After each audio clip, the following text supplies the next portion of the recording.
Hello there, we are 50. The entire team of One Take is 50. This is our 50th episode and we really have to thank all of you for supporting us, giving us your response on the social media timelines. Well, the journey is just begun. The election season is around and therefore we're going to keep giving you those updates. I'm Pallavi Ghosh and today's One Take is actually going to talk about the politics behind petrol. Now you would say, what's so new about it? Well, plenty. Why is it that some states are agitating, some are not? Why is it that some states have reduced the taxes and some are not? And this is also within the Congress spectrum.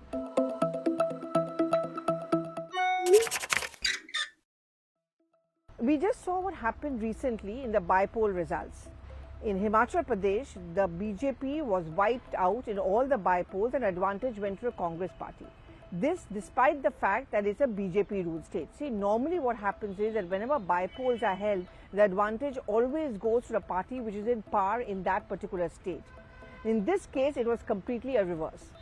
Now, Himachal Pradesh, like Punjab, parts of Haryana, is also an agrarian state. You know, the apple growers, apple orchards, all of them are very important mainstay of the economy. And if any state has been hit hard, it certainly has been states like Punjab, Haryana, and of course Himachal Pradesh. And I think the results were actually a reflection of the anger among the people with the steep rise in petrol as well as the diesel prices. I think the BJP realized that this is exactly what did not work for them.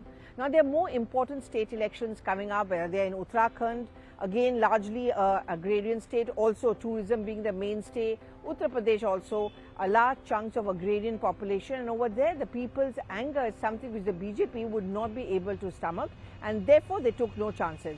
From a position when they kept on saying that, you know, the VAT which is there is actually higher at the state level than at the central level, and how an increase in your petrol and diesel prices is actually helping the government fund its social welfare scheme, for example, vaccination, improving a health sector.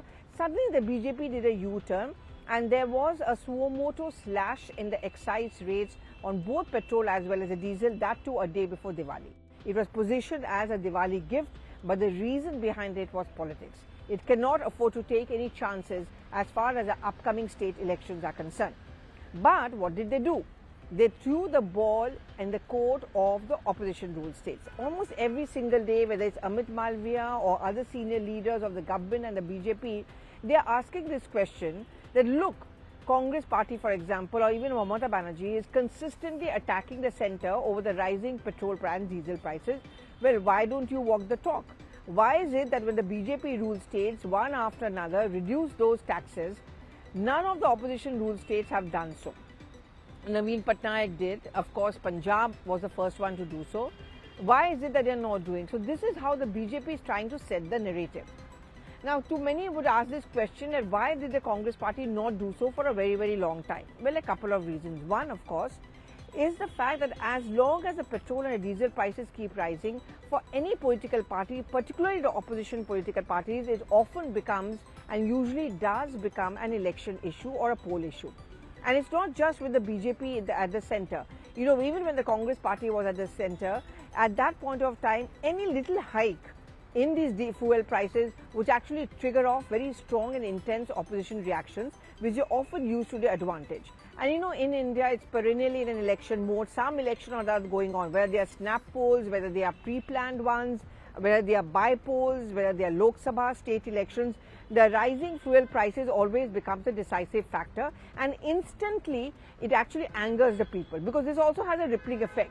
Now, if your price of diesel, for example, rises, it's an important ingredient as far as agriculture goes.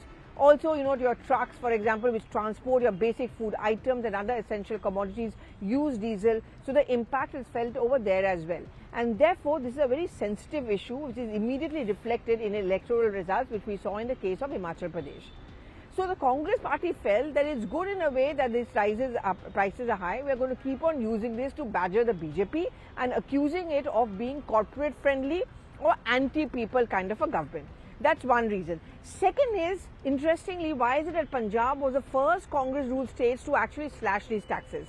That is after dragging its feet the Congress issued a statement when the BJP ruled state started reducing the taxes by saying that this is something which we are going to review. The reason is simple. They are taking a page out of what happened in Himachal Pradesh. Now, as we know, that Punjab is an agrarian ruled state. Diesel is extensively used by the farmers, whether for the tractors, whether it's for the generators in the farms. They cannot say no to the use of diesel.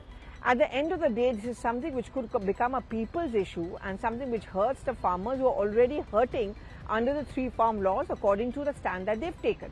And therefore, Punjab could not afford to be seen as being a part of the protests which was going to be resisting any slash in the taxes, and therefore that is the reason why Charanjit Singh Channi, after a cabinet decision, decided to slash the taxes. And it's a cue which has been given by the Congress party that they are going to do the same. You know how the BJP has been defending the hike in these petrol and diesel prices by saying that, you know, the large amount of taxes which we earn by these rising prices actually is used for the social welfare benefit to help the people. You know, many people ridiculed it, they laughed it off. But when you speak to experts, when you go and look at the statistics, there's quite a fact over there. The fact is that if you go by the statistics in a country, how many people actually use cars for that matter, or petrol cars? Please do not think the cities or the smaller towns are actually a yardstick. The total statistics, according to the Automobile Association of India, in the 2011 and 2019 figures, was that only about 10 to 11% of the people actually possess or own cars. The numbers increasing, a larger number of people are using scooters, of course.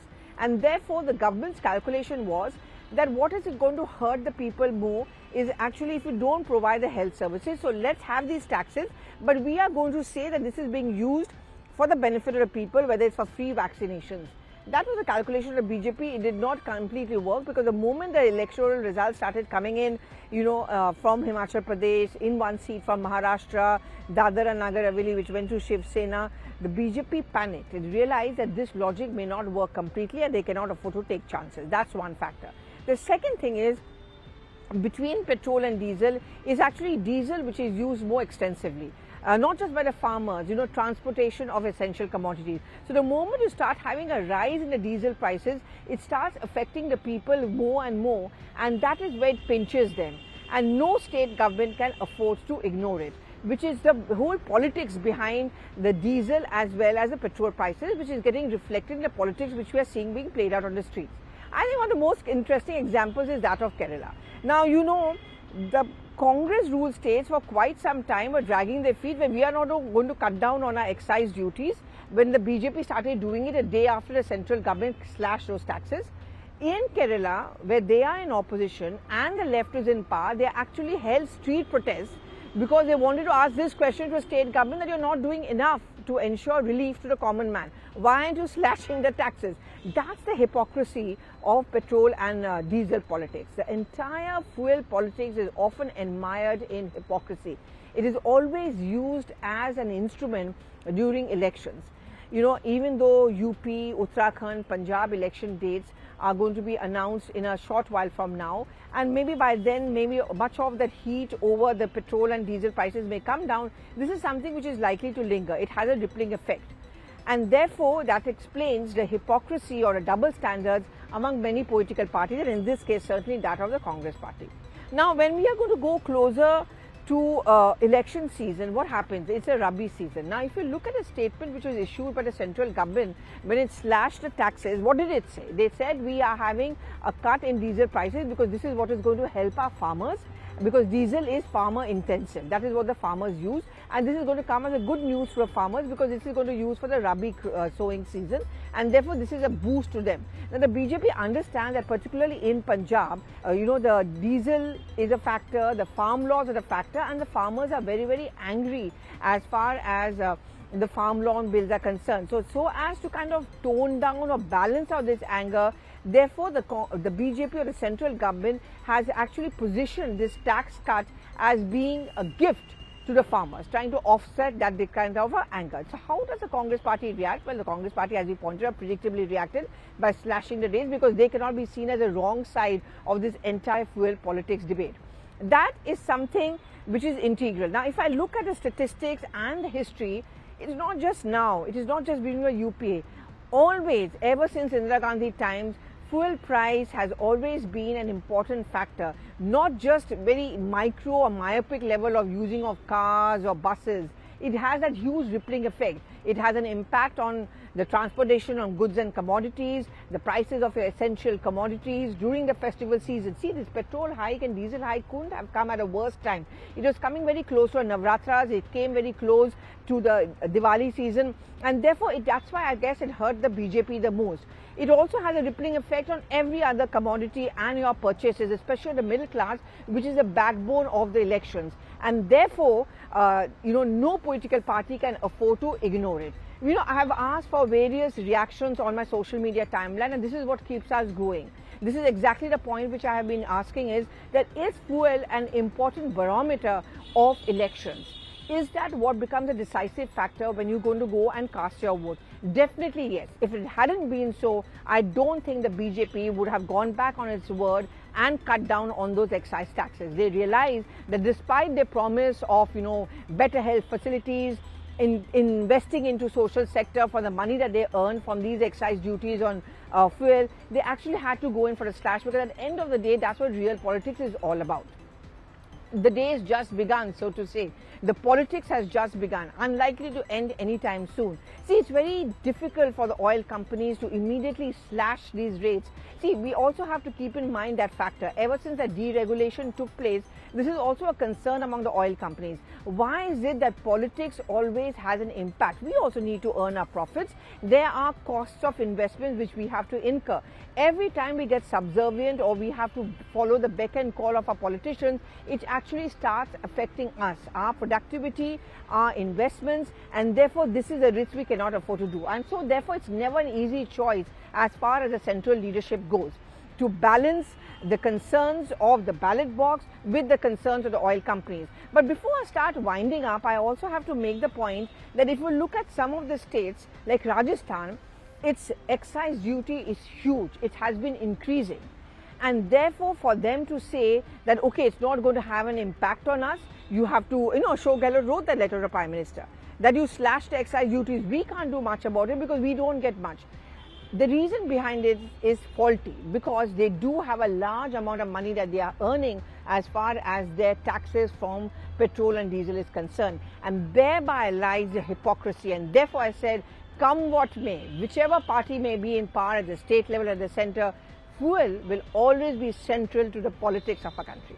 As always, do give us your reactions. That's what kept us going. And thank you very much once again. We are 50 and raring to go. But do give in your reactions. We are going to be back more because, as I said, the election season is on and there's plenty to talk about.